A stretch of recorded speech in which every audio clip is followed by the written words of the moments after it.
ಓಂ ಸಾಯಿರಾಮ್. ನನ್ನ ಮುದ್ದಿನ ಮಗುವೆ, ನನ್ನನ್ನು ಹುಡುಕಬೇಡ.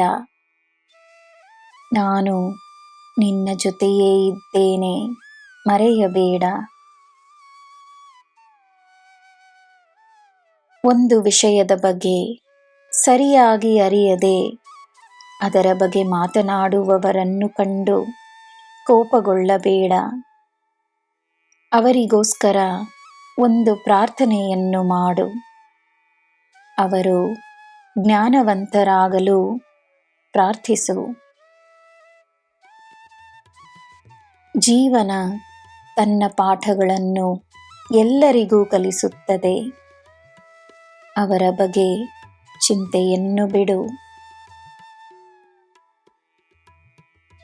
ಎಲ್ಲರನ್ನು ಪ್ರೀತಿಸುವ ವ್ಯಕ್ತಿ, ಎಲ್ಲರ ಬಗ್ಗೆ ಕಾಳಜಿ ವಹಿಸುವ ವ್ಯಕ್ತಿಗೆ ತನ್ನ ಮೇಲೆ ಪ್ರೀತಿ ಕಡಿಮೆಯಾಗಬಾರದು. ಜೀವನ ಹೇಗೆ ಬೇಕಾದರೂ ಇರಬಹುದು ಎಂದಲ್ಲ. ಒಂದು ಯೋಜನೆಯನ್ನು ಮಾಡು. ಜೀವನ ಹೀಗೆಯೇ ಇರಬೇಕೆಂದು ನಿರ್ಧರಿಸು. ತನ್ನ ಮೇಲೆ ಪ್ರೀತಿಯನ್ನು ತೋರಿಸು. ನಿನ್ನ ಯೋಜನೆಗೆ ನನ್ನ ಆಶೀರ್ವಾದವಿದೆ. ನೀನು ತನ್ನ ಮೇಲೆ ತೋರಿಸುವ ಪ್ರೀತಿ, ನೀನು ನಿನ್ನನ್ನು ಸೃಷ್ಟಿಸಿದ ನಿನ್ನ ದೇವರ ಮೇಲೆ ತೋರಿಸುವ ಪ್ರೀತಿಯಾಗುತ್ತದೆ. ನೀನು ನನ್ನ ಮೇಲೆ ತೋರಿಸುವ ಪ್ರೀತಿಯಾಗುತ್ತದೆ. ನಾನು ನಿನ್ನೊಡನೆ ಇರದ ಕ್ಷಣವೇ ಇಲ್ಲ.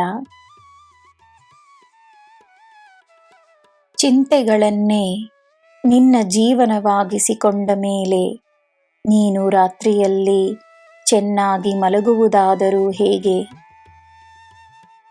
ಎಲ್ಲವನ್ನು ನಿನ್ನ ಸಾಯಿಯಪ್ಪನ ಪಾದಗಳಲ್ಲಿ ಸಮರ್ಪಿಸಿ ನನ್ನ ಮಡಿಲಲ್ಲಿ ಮಲಗು.